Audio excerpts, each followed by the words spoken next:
Welcome to Part 5, where justice is challenged, freedom is just around the corner, but the ghosts of doubt still linger.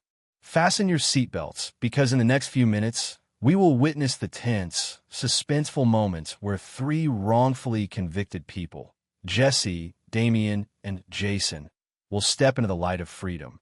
But will the darkness of the past really let them go? This is not a movie. This is life, with all the drama, humor, and heart-pounding twists you expect from a detective movie. The door to the old West Memphis prison cell creaked, as if to remind the three teenagers that they had spent thousands of days counting down, living amid injustices that many people out there could hardly imagine. Jessie, Damien, and Jason stepped out, the first rays of sunlight shining on their faces, light after a life of darkness. But the air of freedom had not yet penetrated every fiber of their being, because the ghosts of the past still chased them every step. The narrator interjected. If you ever thought freedom was the end of all worries, try standing in the middle of a March morning in Arkansas, when every horrible memory rushed back with the bright sunlight. As soon as they stepped out, the reporters were ready, cameras panning, microphones raised, asking questions in a rush. How do you feel? Has justice prevailed? Are you afraid that the community will not forgive these years of injustice? Jessie took a deep breath, a smile forming. We couldn't believe our eyes. The narrator chimes in. If you've ever seen those viral videos of the first moments of freedom, this is the real-life version. Nervous, choked up, and a little funny when a reporter drops a microphone on your face. In the first few weeks after leaving prison, the three teenagers, now young adults, begin to rediscover life outside bars. They smell fresh coffee, hear the buzz of traffic, and realize that freedom is not just about not being locked up anymore, but also about facing the world they missed. Damien laughs wryly. To this day, I still don't know where to go to get a coffee without being photographed. The narrator chimes in. If you ever thought freedom was just opening doors, remember that freedom is also about learning to walk through a crowd with hundreds of curious eyes. But amid the joy and laughter, unanswered questions still linger. Some local residents still wonder, who really did it? And are they really innocent? Jessie, Damien, and Jason must learn to live with suspicion, even from those they once called friends. The narrator interjects. If you think returning to the community is easy, imagine walking down the street and hearing whispers. Well, they're free, but I still don't believe it. As the three adjust to freedom, their lawyers continue to pursue additional evidence to ensure that the errors of the previous trial are never repeated. Untested DNA samples, old evidence is recovered, and new witnesses are presented. The narrator interjects. If you think the case is over, remember that in the legal world, there are always more chapters to the story.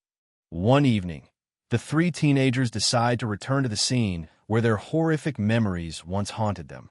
They stand in silence, smelling the damp woods, listening to the soft trickle of water, and realize that every step here brings back a painful reminder. Jessie whispers, "Every day here is a day we lost, but now we have a chance to tell the truth." The narrator interjects. If you ever want to know what it's like to return to that place, imagine the thrill and the humor when a squirrel hops by and you wonder, does it know we were held here? Meanwhile, independent investigative journalists continue to dig into the story, uncovering irregularities in the original investigation, missing documents, altered statements, and evidence that never made it to court. Damien laughs. They probably thought we were just three boys who like to wear black and sing rock music. But the truth is, we have evidence. The narrator interjects. If you ever thought the law was solemn, remember that real life is both solemn and funny, especially when small details can change the whole situation. The chapter climaxes when new evidence leads to a real suspect, who was near the scene but was never brought to justice. Jessie, Damien, and Jason work together with their lawyers, working with the police and the FBI to ensure that true justice is served, not just for them, but for the three lost boys. The narrator interjects. If you ever watch a detective movie and think everything is solved, wait until the FBI comes into the picture, and you will see it is just beginning. While investigating as the investigation continues, the three teens must overcome their mental pressures, confront their obsessions, and learn to cope with unwanted fame. They do interviews, write diaries, and even try some of the normal activities they've missed out on, going out for ice cream, shopping for clothes, and even driving for the first time in years. The narrator chimes in, "If you ever thought freedom was just about not being locked up anymore, remember that freedom is also about learning to live, laugh, and sometimes drive without getting lost." And then, the chapter ends with an emotional and dramatic scene. Jessie, Damien, and Jason standing by the ocean, the sunset shining, the waves crashing, as if reminding them that even though they're free, life is still full of uncertainties. They hold hands, take a deep breath, and walk forward together. If you ever thought the end was the end, remember that sometimes the end is just a new beginning. And in Part 5, we will follow them to true freedom, answer any remaining questions, and see if justice is finally served or not. Subscribe and turn. The door to freedom has opened, but Jessie, Damien, and Jason quickly realize that freedom does not mean they are completely free from the shadows. Even standing in the Arkansas sun, the place that witnessed their pain, every step is watched with curiosity, suspicion, and even prejudice. The narrator interjects, "If you think that being released from prison is the end, imagine walking down the street and hearing people whispering, 'They're free, but I still don't believe it.'" That's the new life these three teenagers face. In their early days, they had to adapt to a changed world, where technology has become the control of public opinion, and every action can be recorded and spread faster than the speed of light. Damien shakes his head. "I didn't even know what TikTok was, and I saw videos of us all over my feed." If you ever thought freedom meant not being imprisoned, the narrator chimes in the digital age, freedom means learning to live without being caught all the time. As the three teens seek to find a balance between living a normal life and dealing with their emotional wounds, their lawyers begin to dig up old evidence. Ignored DNA samples, conflicting statements, and unverified police reports are all dug up from old files, opening up the opportunity to continue asserting their innocence. If you've ever watched an investigative drama and thought it was over, be prepared. In the world of law, there are always more chapters to the story. One afternoon, the three decide to return to the scene where their pain once haunted them. The sunlight slanting through the trees, the buzzing of insects, a reminder of the passage of time, cannot erase the memories. Jessie stands still, looking at the ground where the tragedy happened. "I never thought I'd come back here, but now, I want to prove it." The narrator interjects, "If you've ever wondered what it's like to come back to an old place, imagine the thrill and humor when a squirrel jumps by and you wonder, does it know we were imprisoned here?" As they confront their haunting past, the FBI and their lawyers begin to expand their investigation, looking for new evidence that could change the story. Forensic experts are called in, DNA samples from the scene are reanalyzed, and new witnesses emerge. Damien mutters, "They thought we were just three boys in black, but the truth is they never saw the whole picture." The narrator interjects, "If you ever thought the law was a solemn affair, remember that real life is both serious and funny, especially when a small detail can turn the whole thing upside down." One of the climactic moments in this chapter comes when a key witness appears, someone who has seen the real suspect but is too scared to testify in court. Jessie, Damien, and Jason know that this is a golden opportunity to remove any lingering suspicions. Together with their lawyers, they devise a plan, approach the witness, ensure his safety, and extract as much information as possible. The narrator interjects, "If you've ever watched a detective movie and thought it was over, wait until this witness comes forward. You'll feel breathless." The tension comes not only from the legal and the evidence, but also from the emotional pressure and public opinion. The articles, video analysis of the case, and interviews constantly remind the three of the past, forcing them to learn how to handle the delicate balance between freedom and media responsibility.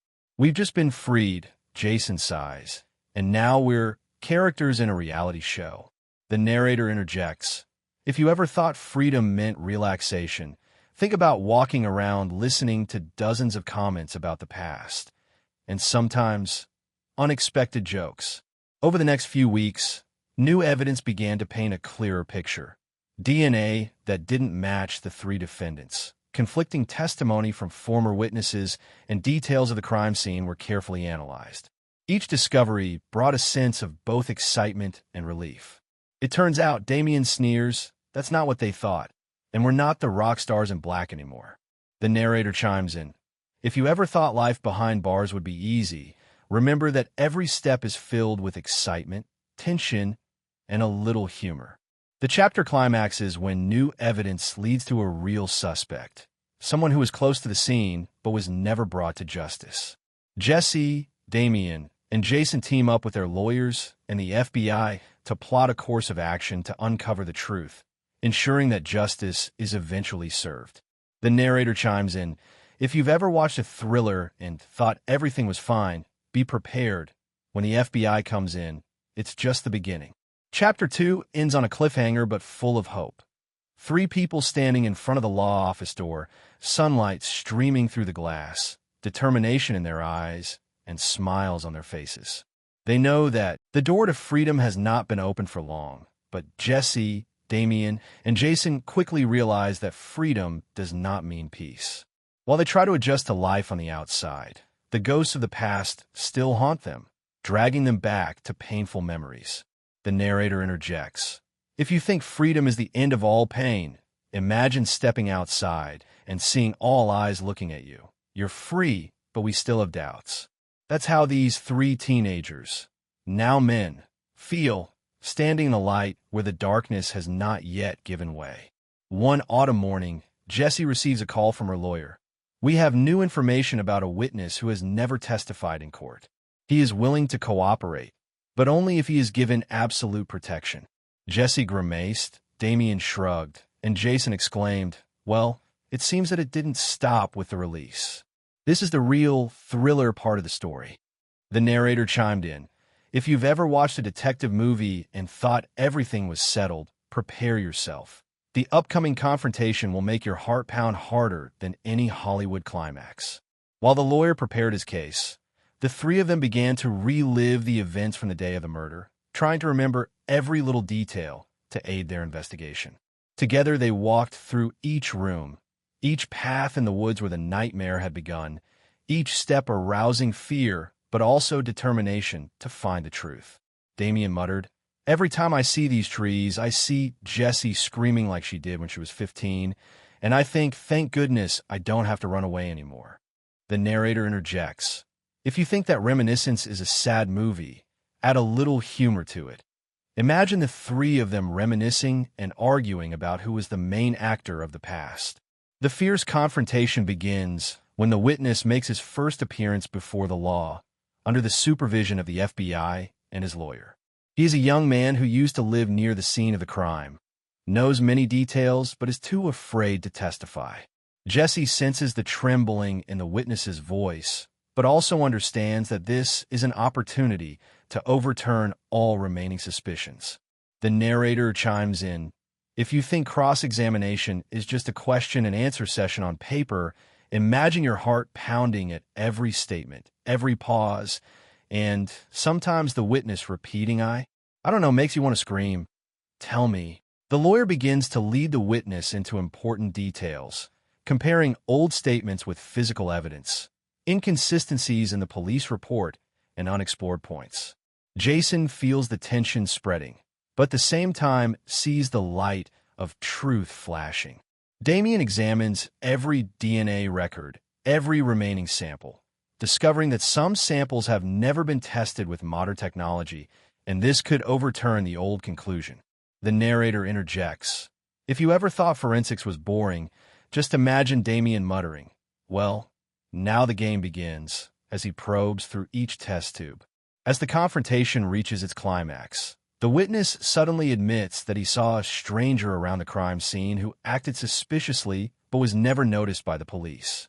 Jessie, Damien, Jason, and their lawyers immediately compare the suspect files, realizing that the police had initially missed important details, and this is their chance to prove their innocence.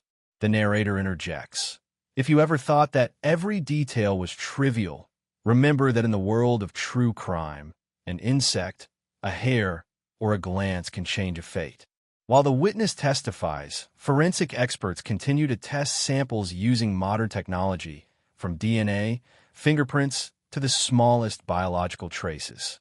Each result was announced, making the auditorium hold its breath as each detail reinforced the case for the three teenagers' innocence. Damien smiled with satisfaction. Finally, the truth is slowly emerging, and it's so beautiful that I want to jump for joy. The narrator chimed in. If you ever imagined that forensic science was a luxury, think of this scene. Every number, every specimen, every tier of truth converging into a storm. Outside, public opinion began to shift, from suspicion to curiosity, and then to the belief that the three teenagers were indeed victims of a serious miscarriage of justice. The media began to report on the fierce confrontation, the new evidence, and the dawning light of justice. Jason muttered, "We were both free and media stars, a combo that no one wanted to try." The narrator interjects. If you ever thought freedom was a private matter, try stepping into the light and seeing all eyes on you, both thrilling and amusing. The real climax of the chapter comes when DNA evidence identifies a real suspect who was near the scene, and all signs point to the three teenagers not being involved. Jessie, Damien, and Jason stand together with their lawyer, watching the results on the screen, feeling both nervous and relieved. The narrator chimes in. If you've ever watched a detective movie and thought that everything would be peaceful in the end, imagine this moment. All three of you standing still, your hearts pounding, but smiles beginning to appear. Justice is finally calling the truth. Chapter 3 ends with Jessie, Damien, and Jason and their lawyer walking out of court, the sun shining on their faces, and a sense of peace mixed with nervousness. If you ever think the story is over, remember that the most exciting part is still waiting. In the first few days after their release, Jessie, Damien, and Jason thought the nightmare was over. But freedom, as the narrator winks, doesn't always mean peace. In fact, freedom is just a thin veil that covers the remaining darkness, and there's more darkness than Jessie can imagine. If you thought freedom was a delicious cake, the narrator chimes in, there's more hot peppers in every slice. One gloomy afternoon, the lawyer calls, "We have information from a completely new source. A person who was previously ignored by the police, but now wants to cooperate on the condition of complete anonymity." Damien frowns. Another mystery? We just got out of the darkness, and now we're being dragged back in. Jason sneers. This game is definitely not for the faint of heart. The narrator interjects. Imagine three grown men standing in the middle of a pine forest, their hearts pounding like they're running a marathon, just to hear one more secret. The anonymous informant begins to reveal that some key pieces of evidence were overlooked by the police, and that these details could completely overturn the old charges. Jessie, Damien, and Jason, along with their lawyers, begin to compare old files with new evidence, discovering that some DNA samples have never been tested using modern technology. The narrator interjects. If you think the courtroom is a serious place, add some humor. Damien looks at the test tube and exclaims, "What did they do with this? Make soup." While the forensic experts begin to re-examine all the evidence, Jessie recalls her days in prison. Every bell, every shadow, a reminder of injustice. Damien is absorbed in comparing every hair strand, every bloodstain, while Jason focuses on tracking down all the unexplored forensic reports. The narrator interjects. If you ever thought that justice was a slow process, imagine three men snickering as they work. Slow, but we're getting closer to the truth. The climax begins when a crucial piece of evidence is found in a forgotten file, a diary entry from the victim that reveals some secret relationships in the community, relationships that the police initially ignored. Jessie mutters, "Oh, there's another world we never knew about," Damien frowns, "and we've been dragged into a drama in which we're not the main actors." The narrator interjects. If you thought that a diary was just words on paper, imagine each word as a tiny needle pricking straight into the pain. And this time, The pain leads to light. The new confrontation takes place in a makeshift courtroom, where lawyers, FBI agents, and forensic experts discuss, analyze, and verify every detail. The old witnesses are called, and this time they're not afraid because Jessie, Damien, and Jason have proven that the truth can protect them. Jason winks at the lawyer. Finally, the scary part. I feel like I'm in a movie. The narrator chimes in, imagine this. Bright lights, silent cameras, everyone's hearts racing. And then there's the comical moment when one of the experts drops his glasses, causing the whole room to snicker. The real climax comes when DNA and new physical evidence prove that the three men were not involved in the case. The courtroom explodes. Jessie, Damien, and Jason look at each other, their eyes filled with relief, but also with the sweat and exhaustion of years of injustice. The narrator interjects. If you ever imagined that liberation was just a smile, add a little humor. The three of them were crying and laughing, as if they had just run a marathon. This marathon was called slow and steady justice. However, the specter of doubt still lingers. The press, the public, and the victims' families still have questions. Will those who were really responsible be exposed? Damien frowns. We are free, but is justice complete? Jessie nods. Yes, there are still questions, and we will not sit still. The narrator interjects. If you ever thought that freedom was the end, imagine three men drinking coffee and planning to follow up on any remaining evidence. Freedom comes with responsibility. Chapter 4 ends with the three men walking out of court, the afternoon sun shining on their faces, and in that light, all doubts remain, but the truth is gradually revealed. Man, if you think the story is over, wait for part 5, where we will witness complete freedom, the final questions answered, and the answer to the question, is justice really done? Keep your eyes open, because the most exciting part is yet to come, and you definitely don't want to miss it.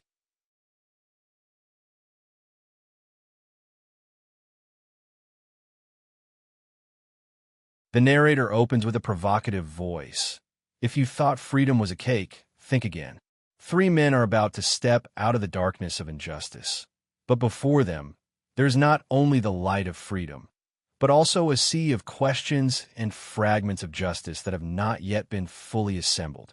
Jessie, Damien, and Jason stand before the gates of the courthouse, their eyes tense and slightly amused, as if they have just stepped out of a maze they never want to return to.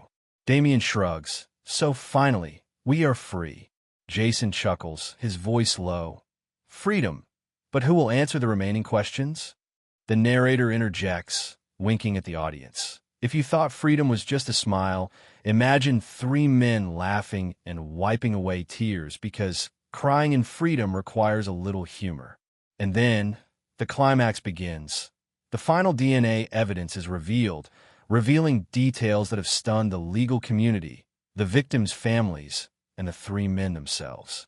Previously ignored samples, diary entries, conflicting testimonies, and modern evidence analyzed with the most advanced technology have confirmed the innocence of Jessie, Damien, and Jason. The narrator interjects. If you think DNA is just hair or dried blood, imagine it as a lamp that illuminates an 18-year-long maze. The courtroom falls silent as the lawyers present each detail, from hair samples, fingerprints, to previously unexplored diary entries. Each piece of evidence is like an arrow piercing the dark veil of injustice. Jessie felt the pressure both dissipate and linger. Damien pursed his lips, his eyes fixed on each document, while Jason took notes, as if not wanting to miss a single moment of truth. The narrator chimed in, humorous but tense. If you think the trial is going to be dry, imagine Jason slipping a pen in his pocket, Damien dropping his glasses in shock, and Jessie sighing like she's just finished a marathon. This marathon is called Forgotten Justice. When the trial ended, the FBI and the federal police confirmed all the information, and the community began to realize the serious flaws of the initial investigation. The local newspaper ran the headline, "Three Free." The truth about the West Memphis Three finally revealed. Damien picked up the phone and called his family. We were free for real. Jessie bowed her head, choking back tears. 18 years. 18 years to prove her innocence. The narrator interjected. If you think freedom is just walking out, imagine them walking out, taking a deep breath, and saying to themselves, "We're still alive and stronger than ever." But the story wasn't quite over. The three men knew that even though they were free, the shadow of injustice, public opinion, and unanswered questions still lingered. Jason looked around the room. We won in court, but was justice ever truly served? Jessie nodded. Damien fell silent. The narrator interjected. If you think justice is a gift, think again. Justice is sometimes a long, difficult journey that requires brave men like them. The West Memphis Three story ends with the three men standing on the steps of the courthouse, the afternoon sun shining on their faces, reflecting the joy of freedom, but also highlighting the lingering doubts. The narrator exclaims, "Picture this scene. Three men smiling, looking toward the future, but their eyes still filled with unanswered questions. And you, dear audience, prepare yourself, because the next true crime story will take you on another, equally chilling case. JonBenet Ramsey, the night of the murder. Do you believe that a normal family could hide a terrifying shadow in their own home? The answer will leave you breathless. If you just witnessed the escape of the West Memphis Three, fasten your seatbelts, because we're about to enter a case where every detail is filled with mystery, lies, and a death that shocked the entire United States. Subscribe, turn on notifications, and prepare to explore with us. JonBenet Ramsey, the night of the murder. The narrator adds, adding a little humor to ease the tension but still keeping the suspense. If you thought the West Memphis Three case was shocking, imagine JonBenet Ramsey, a case that will make you lean back in your seat, bite your nails, and exclaim, "No way." Don't miss it, because the next story promises mystery, twists, and never-before-seen revelations. Chapter 5 ends with Jessie, Damien, and Jason stepping out into the light, but the narrator still winks at the audience, reminding them, justice is a journey, not a destination. And even when the truth is revealed, other cases are waiting to be discovered. From here, we enter JonBenet Ramsey, the night of the murder, where every corner, every diary entry, and every confession can change the whole story.